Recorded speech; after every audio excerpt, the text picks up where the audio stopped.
Hey guys, it's Sasha. New inflation data has just come in and inflation in the UK has increased from 2.6% in September to 3.2% in October. That's a huge jump.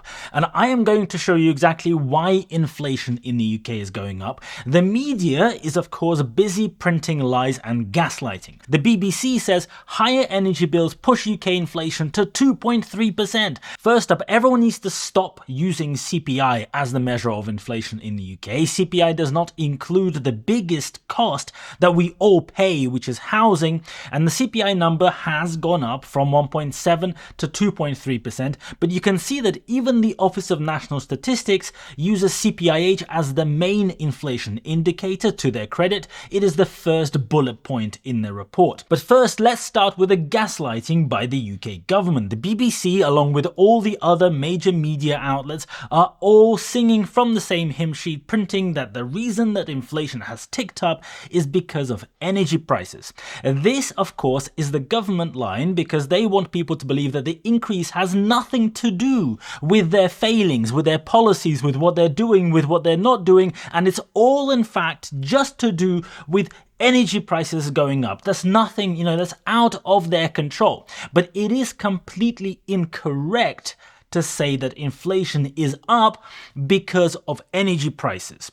Look at this table for CPIH. You can see that the biggest inflation number in this table is owner-occupier costs at 7.4%. And it is part of the line above, which is housing and household services, which has jumped to 5.5%. And if you go look at the detailed data, this section includes actual rentals for housing, owner-occupiers costs, and then it also includes things like water supply and electricity and gas. And if you look on the right of this data, the most recent column, the electricity, gas and other fuels has increased from being minus 20.7% to being minus 7.2%. This is because last month energy prices went up because the regulator increased the price cap again. In the UK, we have a market where a government regulator sets the price cap for energy. And every energy company just goes and charges that price cap, well, because they can. It's a racket. It is insane. It has basically become a government-operated cartel. In case you missed the news, Britain is now paying the highest electricity prices in the world. The price we pay for electricity in the UK is 50% more expensive than in Germany and France, and it's 4 times as expensive as in the United States. So yeah, the UK does have a massive energy problem. And you know how Keir Starmer is planning to solve this problem? I don't just want to be in the race for clean energy. I want us to win the race for clean energy. And why not? Well, I guess maybe if you are paying 4 times as much for your energy, well, that could be why not. Don't get me wrong. I think green energy is very important long term. We need to, we must, and we will transition to it. But I am not sure that completely murdering your economy, making people's lives miserable, is the right price to pay for it.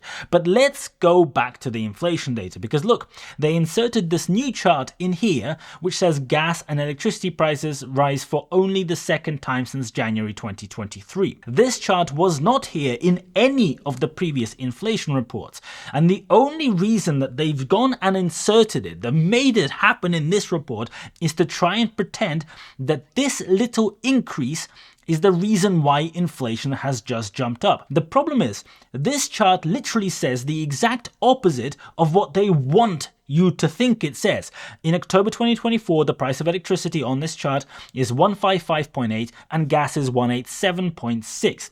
These are indexed prices, not actual prices. March 2021 is set as 100, and then all the other months are set relative to that 100. So prices now are 55.8% more expensive for electricity and 87.6% more expensive for gas. But don't worry, they've just closed down the last coal-powered power station in the middle of the worst energy crisis in 50 years, so all's good. Anyway, inflation is a measure of price movement compared to a year ago. So last October, electricity was 166.2 and gas was 202.4.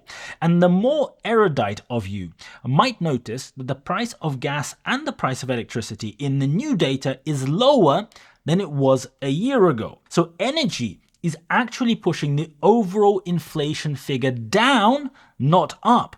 If the energy data was not included, then the average inflation figure would be higher. Here is the detailed data, and you can see that energy is currently at minus 7.2%. Now, it is not as negative as it was in previous months, so it is pushing inflation down less. It's not pushing it down as much, but it most certainly is not pushing inflation up, which is what all the media and the government is saying. This is the point. I knew my master's degree would come in handy one day.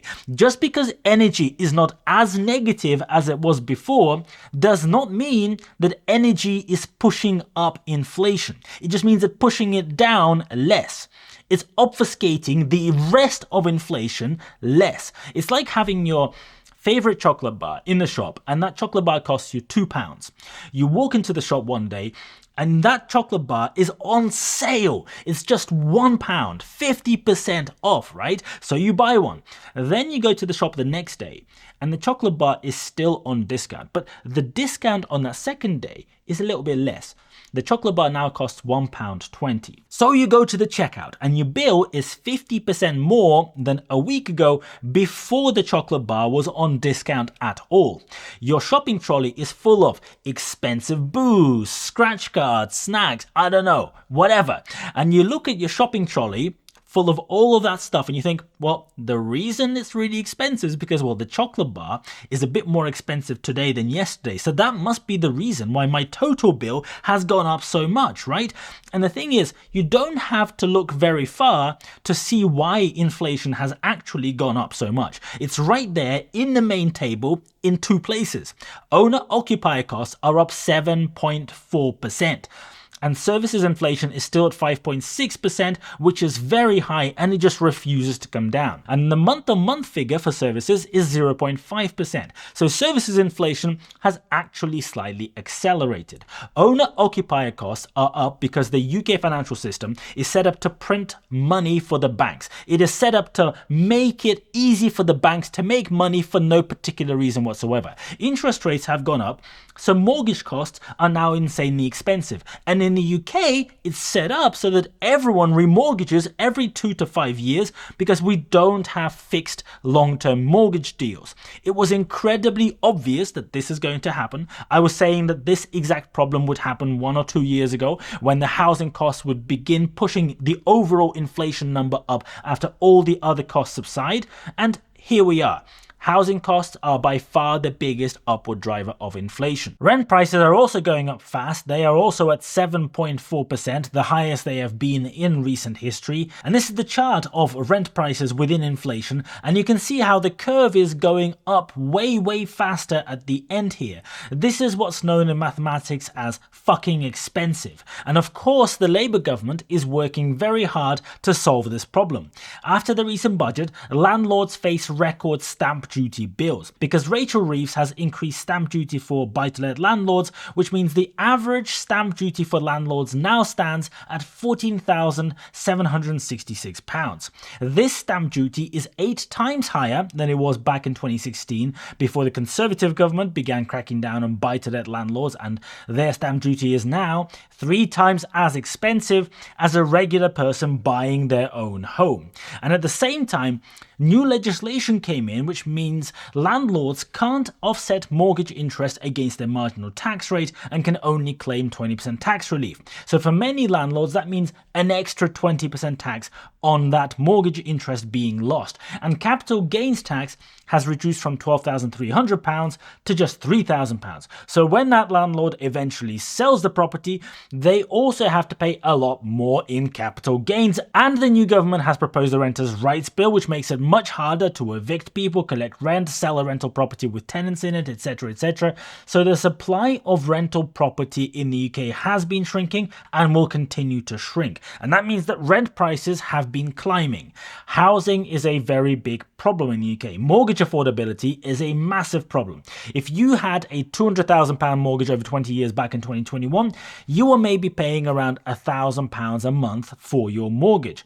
When your fixed term ends, If you are picking up one of the best deals available today, you're paying at least $12.50, 25% more, because the interest rate is higher. Some people roll onto the standard rate because they don't want to fix for a long time, hoping that interest rates will come down. And those standard rates are even higher, and your monthly payment might be going up around 50%. So it is not surprising at all that the cost of housing is currently through the roof in inflation data. And now, as was extremely obvious, this increase in how much it costs to pay to live in your house is driving inflation. In the last few months, it was obfuscated by a few negative downward trends, but now it is really obvious to see. In the last few months, energy was masking this effect because the price cap came down and temporarily year-on-year energy costs were a lot lower because, first they went up 5 million percent, then they came down 20%, so that the energy could push the whole inflation number down this whole year. But energy prices were just covering up what was actually happening with inflation all along. Again, this was extremely obvious, but it seems to have come as a massive surprise for the media and for the government. And the second big problem with UK inflation is services. Services inflation has been very sticky. It is still sitting at 5.6%. And the reason it is so sticky is because wages are going up very fast in the UK, and wages are the biggest cost in services.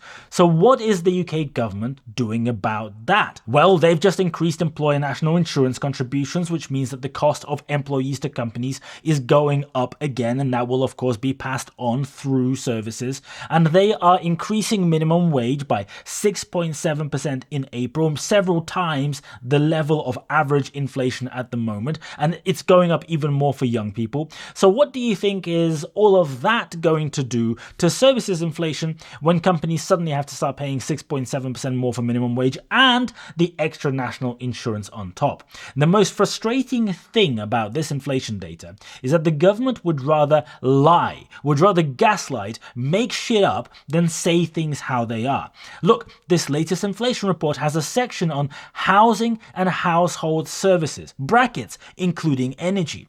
Here is the reason that they are giving for why inflation is going up. The rise in the divisional annual rate, as in that particular section's annual rate, is mainly because of electricity prices, with a sizable contribution from gas too. Now, I am sorry to be blunt here, but this is complete horseshit.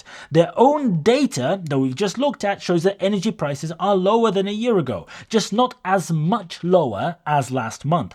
Those energy prices are most certainly not the main reason why divisional annual rate of inflation for housing is at 5.5%. Adding a negative number to something cannot make that something bigger. And then look through the rest of this section. Remember, this is the section about housing. It is explaining why housing inflation is so high. Is there anything in here about rental costs, supply and demand, anything about mortgage costs, problem with affordability because of high interest rates? No.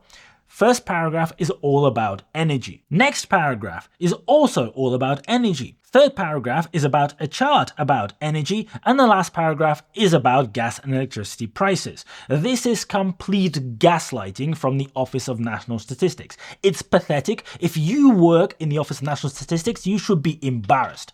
Food prices have come down globally, which has helped, and oil is at the lowest it's been since Russia invaded Ukraine. All of this is helping overall inflation stay low, but they have nothing to do with the UK government, or specifically nothing to do with the actions of the UK government. The bits that are to do with the UK government that they're responsible for are not doing well at all and getting worse. And instead of fixing these issues, instead of trying to improve the situation, the latest budget by the government is making the biggest problems that drive inflation today, housing and wage increases, it's making those problems much worse. It's almost like instead of hiring a smart economist to do the budget, they hired a complaint support manager. Wait. Now, a few months ago, I talked about UK inflation, and I pointed out that out of all of the food in the data, goat meat and edible offal was not going up in price as much as other food. Well, I am now very terribly sorry, but I have really, really bad news to share with you. Goat meat inflation is now at 12.4%, 6 times higher than average inflation, and edible offal is increasing in price even faster. It's at 13.1%. So if you have followed my advice and switched your diet from rump steak and haddock to eating goat curry and fried liver, it might now be time to switch back. Thank you so much for watching, and I'll see you later.